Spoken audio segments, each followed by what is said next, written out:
Well, our lifestyle habits are changing the way that we recycle, and that's causing problems for cities and towns all across our country. Old staples were once easy to resell, including newspapers. Well, those are disappearing, and they're being replaced with materials that can't be broken down and processed. Joining us for a look at what this means for the future of the blue bin is General Manager of Solid Waste Management for the City of Toronto, Jim McKay. Good to have you with us today. Good morning. Okay, talk to us about some of these new products that we are struggling to recycle. So we're seeing new products coming into the market every day. Things like coffee pods is a big one now. Other things that we've seen for a while, like disposable coffee cups, different types of plastics coming into the market now. Those stand-up pouches that you get, frozen food in now that used to come in pouches or bags. Or black takeout containers? The black takeout containers, those black plastic containers, relatively new into the marketplace, not recyclable.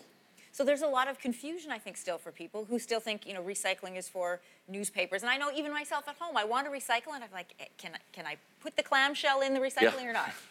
It's extremely confusing, and we even get situations, if you take that black plastic from a takeout tray, it looks like recycling, feels like recycling. It's actually labeled as recyclable, and it's not accepted in most recycling systems right now. All right, let's take a look across the country, because with these new products, there is a lot of confusion. They found the average contamination rate is around 13%. Toronto and Edmonton have the highest rates.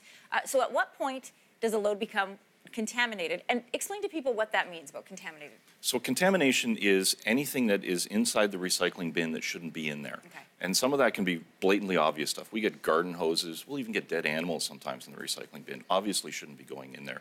But in other cases, it's materials like that black plastic or the coffee cup, things that people think are recycling. They think they're doing the right thing by putting it in that bin, and it's actually contamination.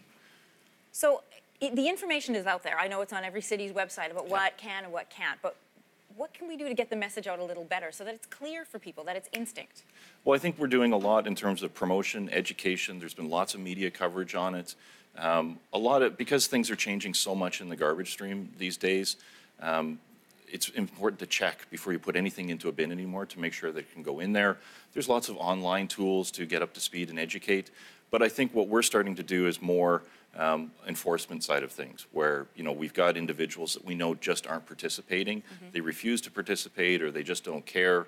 That's when we're going to have to take more of an aggressive stance on enforcement. Why are big cities like Edmonton, like Toronto, having such a hard time keeping up with changing lifestyles, keeping up with these new products? Well, there's a lot of money being invested at the front end in research and development by all these big companies, creating new products, new packaging for these new products to go into the marketplace. But then in the end, it's the municipalities who are responsible for managing all that material, and we don't have the financial resources to keep up with the research and development that the big companies do creating this product. And that's where this concept of extended producer responsibility is becoming very important. And you can see in the map BC has extended producer responsibility. So the companies who put these products into the market are responsible for the cost and are accountable for the material as part of the recycling program. They actually run the recycling program. It would be like saying seatbelts are mandatory, but then not policing to make sure that people follow through. Absolutely, yeah. All right, so fascinating. Thanks for being here with us this morning, Jim. Thank you very much.